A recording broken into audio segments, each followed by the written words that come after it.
네, 반갑습니다. 신구약 중간사 사복음서 이야기. 오늘은 제5강 마가복음 이야기로 여러분과 함께 하겠습니다. 지난 시간 마태를 만나보시니까 어떠셨나요? 마태를 좀 잘 알고 이해하고 나니까 복음서도 더 잘 이해가 되지 않으셨나요? 그러니까 이 사복음서는 저자를 만나는 것이 중요합니다. 저자가 어떤 사람이었고 어떤 은사가 있고 어떤 관점으로 어떤 시기에 이 복음서를 기록하였는가, 그것이 각 권의 복음서를 이해하는 키워드가 될 수 있겠죠. 여러분, 오늘 이 시간은 마가를 만나야 되니까 또 단장하시고 준비하시고 만나보러 가시죠. 시작하겠습니다. 이 마태복음의 특징을 본다면 마가란 인물은 우선 바울과 바나바의 수행원으로 이 초창기에는 생겼습니다. 그런데 훗날 좀 관계가 틀어지고 나서 베드로에게 간 것 같아요. 그리고 베드로의 수행원으로도 섬기게 됩니다. 여러분, 초대교회의 양대 산맥은 바울과 베드로죠. 그러니까 바울하고도 일하고 베드로와도 일했다. 대단한 사람이죠. 능력도 있고 실력도 있고 영성도 있고, 그러니까 당대 인물들이 마가와 함께 일하길 원했던 거죠. 그런 사람이 마가입니다. 그러니까 우리가 생각하는 것보다 훨씬 위대한 인물이 마가예요. 따라서 마가가 전한 복음은 베드로가 전하던 복음이라고 할 수 있습니다. 베드로 복음이라고 말해도 이상치가 않습니다. 이 베드로가 전했던 설교들, 메시지들을 이 마가가 정리하여 문서화했다라고 봐도 돼요. 그래서 이 마가의 복음서는 다른 복음서의 기초가 되는데, 베드로의 설교를 통해 여러분 예수님의 행동, 행적, 예수님이 공생의 기간 이러저러한 일들을 하셨다. 그러니까 일 위주로 기록되었고 별다른 해석이라든지 뭐 그런 거 많이 없습니다. 그러니까 아주 뼈대로 활용하긴 정말 좋은 복음서죠. 그러니까 살을 붙이기에 가장 또 중요한 복음서예요. 그러니까 별다른 내용은 없지만 있을 내용은 다 있는 거예요. 그러니까 복음의 핵심을 아주 간명하고 정확하게 짧게 기록했다. 그렇기 때문에 마태복음이 그 위에 또 기록이 된 거고, 누가복음도 마찬가지죠. 요한복음도 마찬가지입니다. 그러니까 기초가 되기에 딱 알맞은 복음서였다. 만민의 구세주로 오신 예수님의 행적을 중심으로, 여러분 각 복음서마다 특징이 있다 그랬잖아요. 제가 3강에 설명을 드렸죠. 마가는 예수님의 행동 위주로 굉장히, 베드로의 설교가 예수님이 이때 갈릴리 바다에서 이렇게 하셨습니다. 그러니까 그 마가복음을 보면 그 갈릴리 바다에 있는 것 같아요. 예수님의 그 행위 위주로 막 살아있는 예수님의 일들이 막 기록이 되니까 굉장히 살아있습니다. 그리고 당장 예수님이 옆에 있는 것 같고, 곧 내 옆에 오실 것 같고, 당장 내 옆에 있는 병자 고쳐주실 것 같고 말이죠. 그래서 굉장히 살아있는 복음, 예수님의 행동 위주의 그런 복음이다. 왕이시면서 종으로 섬기시는 메시아. 그러니까 일하실 때 종의 모습으로 일을 하셨다는 거예요. 병자를 고치시고, 약한 자를 돌보시고, 귀신에 들린 자를 또 자유케 하시고, 그분은 왕이신데 마치 종이 되어 이 약한 우리 인생들을 섬기기 위해 오신 그 예수 그리스도, 그 관점으로 기록되었습니다. 왕인데 하시는 일들은 종이에요. 인자는 섬김을 받으려 온 것이 아니라 도리어 섬기려 하고, 마지막 때는 자기 목숨을 대속물로 주려고 오신 예수 그리스도, 그분이 메시아 아니겠는가? 순환당하시는 왕이 진짜 메시아가 아니겠는가? 그래서 마가복음에는 예수님이 순환을 당하시는 그 예고를 많이 하십니다. 마치 비밀처럼 감춰져 있다가 너희가 지금 말해도 모르지. 그런데 내가 말한다. 내가 언젠가 순환당하게 될 텐데 진짜 메시아는 순환당하는 메시아다. 예수님이 이런 때로 이제 이 순환을 제자들에게만 말씀하시고 또 제자는 이해 못하고 뭐 그런 내용들 많이 있습니다. 베드로에 의해 마가가 받아 적었고요. 마태복음과 그러니까 큰 틀은 마태복음과 거의 비슷합니다. 그리고 마가 요한에 의해 기록되어 있고요. 유대식 이름은 요한이죠. 라틴식 이름이 마가입니다. 헬라식 이름 아니고 라틴식 이름이에요. 마르쿠스, 마가. 초대 예루살렘 교회로 사용되었던 가정의 아들. 그러니까 다시 말해 좀 부잣집 아들이다. 이렇게 봐도 돼요. 유지의 아들이다. 뭐 여러 가지 전승이나 여러 가지 그 정황상 봤을 때 부잣집 위아들이다. 이렇게 봐도 됩니다. 그러니까 교육을 잘 받았다는 얘기죠. 한마디로. 그러니까 탁월한 인품, 실력, 그리고 집안도 좀 빵빵하고 하니까 그럼 뭐 물질적으로도 좀 어렵지 않고 그래서 이제 복음 전도 여행을 나갈 때 그렇게 어렵지 않았다. 그렇게 봐도 됩니다. 바나바와 바울의 첫 전도 여행 때 그래서 수행원으로 나간 거죠. 그런데 이제 뭐 유복한 가정에서 자라나서 이제 전도 여행을 떠나니까 힘들었겠죠. 그래서 이제 중간에 하차를 하게 됩니다. 밤빌리아의 버가에서 도중에 하차하죠. 물론 뭐 힘든 것도 있었고 마가가 할례 다니었는데 바울이 전하는 복음에 대해서 납득을 못했던 것 같아요. 아니 그래도 예수 믿어도 할례 받아야 되는 거 아니야? 이방인들 유대인 돼야 되는 거 아니야? 막 그런 마음이 있었던 것 같습니다. 그래서 바울과 한번 대판 싸우고 나 못해요. 도중 귀가했죠. 이따 또 자세히 설명드리고 그 이후에 베드로와 함께 사역을 했다는 거야. 그러니까 마가는 초대교회에 굉장히 유명한 인물이었고 막 전 사도들이 다 함께하고 싶어했던 뭐 멀티플레이어, 만능 플레이어 정말 뭐 인물 중에 인물이었다. 그러니까 여러분 바나바 초대교회 또 위대한 인물이죠. 바나바가 외삼촌이었고 그러니까 여러 가지 의미에서 집안도 잘 살아 예루살렘의 유지야 뭐 바울과도 사역했어. 죄송합니다.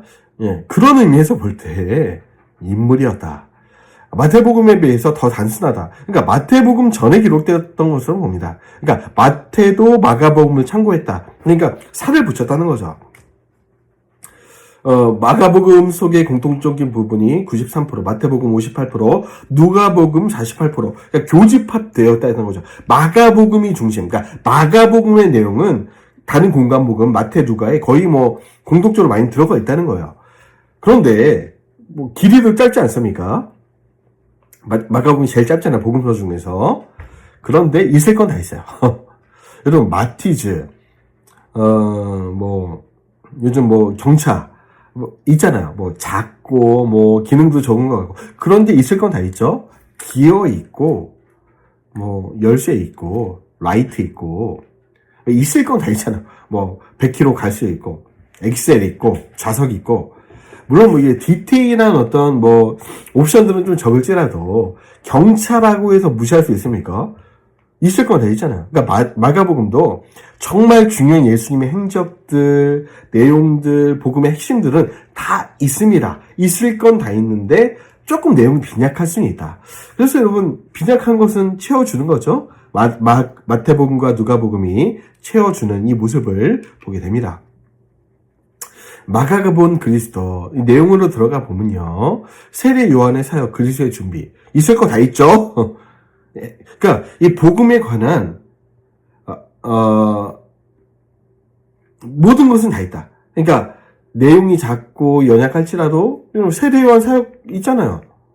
주님 오실 길을 예비하는 세례 요한의 사역, 그리스도가 준비되는 과정들, 제자들을 부르시는 장면들, 신자를 부르시는 것이 아니라 우리 예수님 제자를 부르십니다. 우리가 다 제자가 되길 원해요. 그냥 구경꾼이 아니라 예수님과 함께 사역하는 제자 되시길 바랍니다.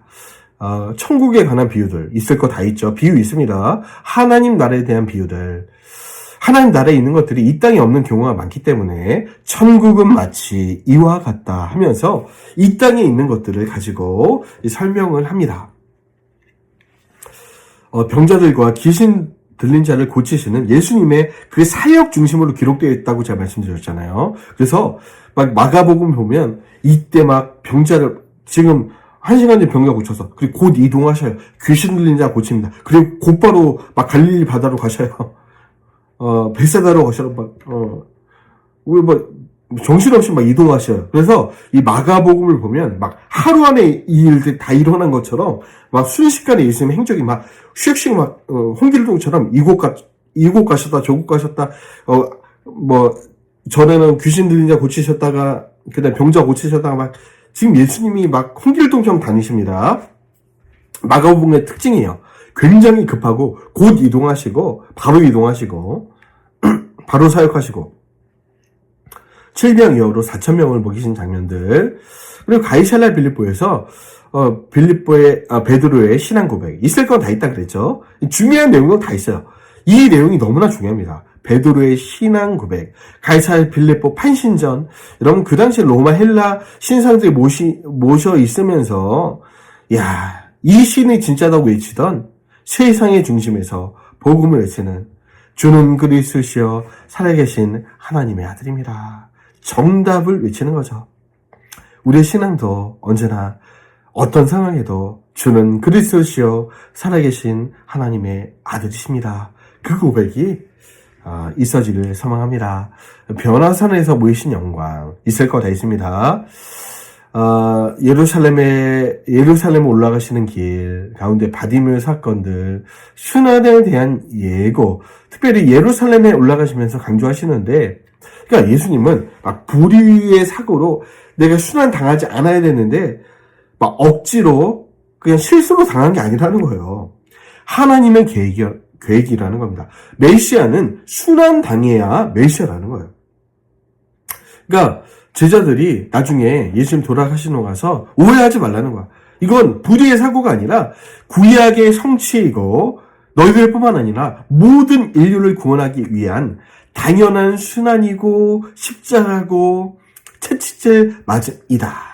그래서 요한복음 14장 29절에 이제 일이 이루기 전에 너에게 미리 말해두는 것은 일이 이루어질 때, 내가 순환당할 때, 십자가 질 때 너희로 믿게 하려고 미리 말한다. 예수님이 순환 예고를 하십니다. 제자들에게요. 자, 그리고 예루살렘 입성하시고 그리고 성전 청결 사건을 또 시행하시고요.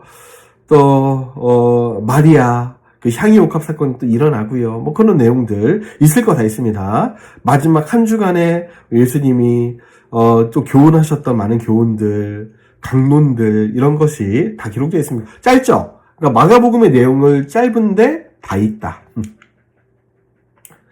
크고 첫째를 가는 교훈, 너무나 중요한 내용. 이것도 있어요. 네.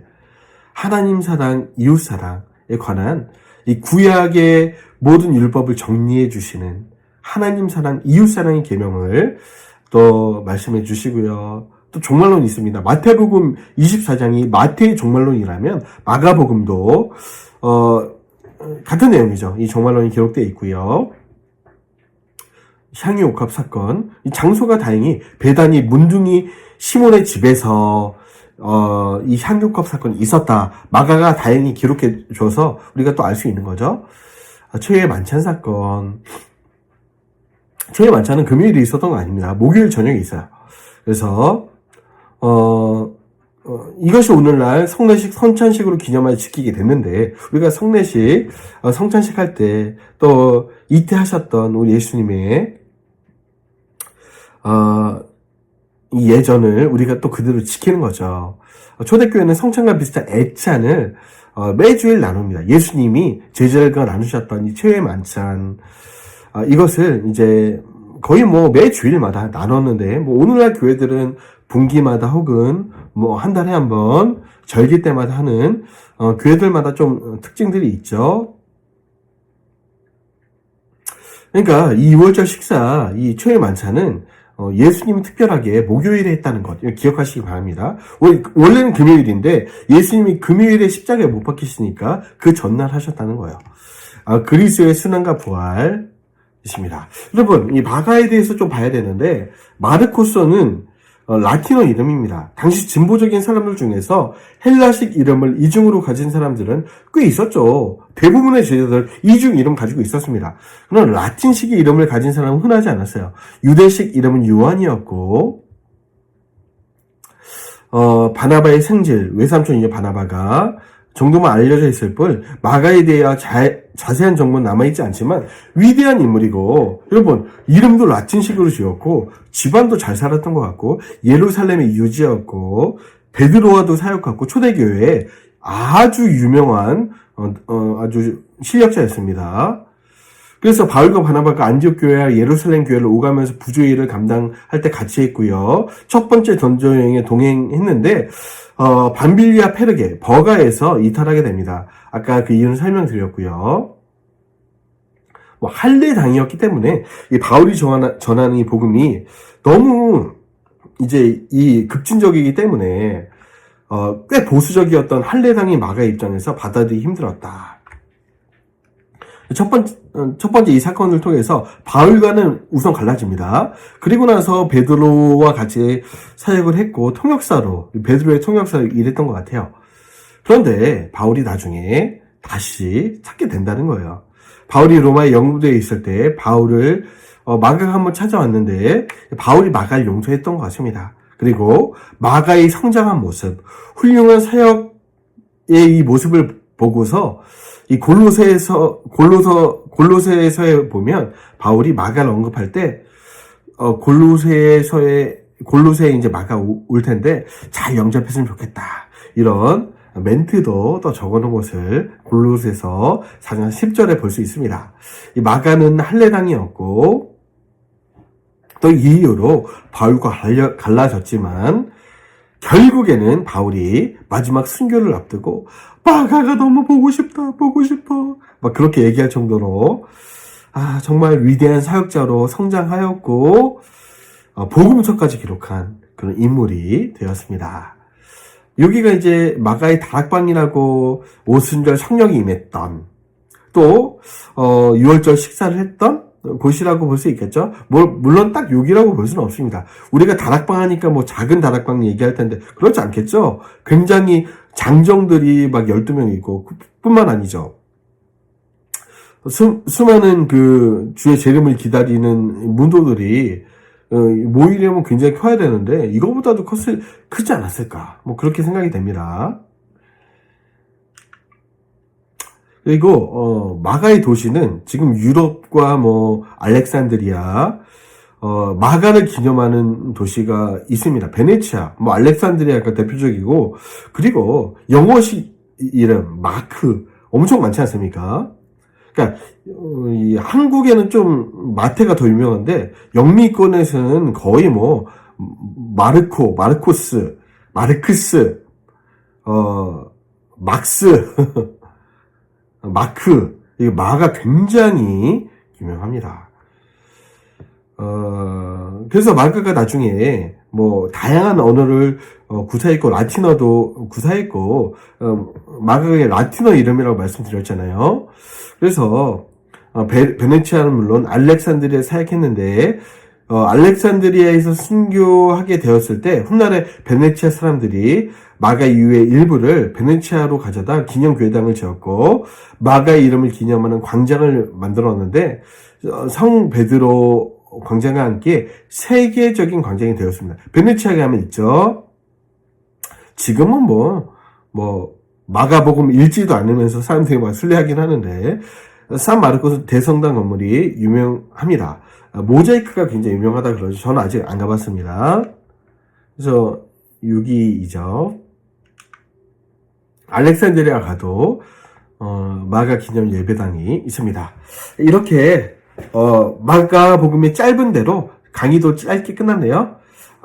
우리 다음 시간 누가 복음에서 만나 뵙겠습니다. 감사합니다.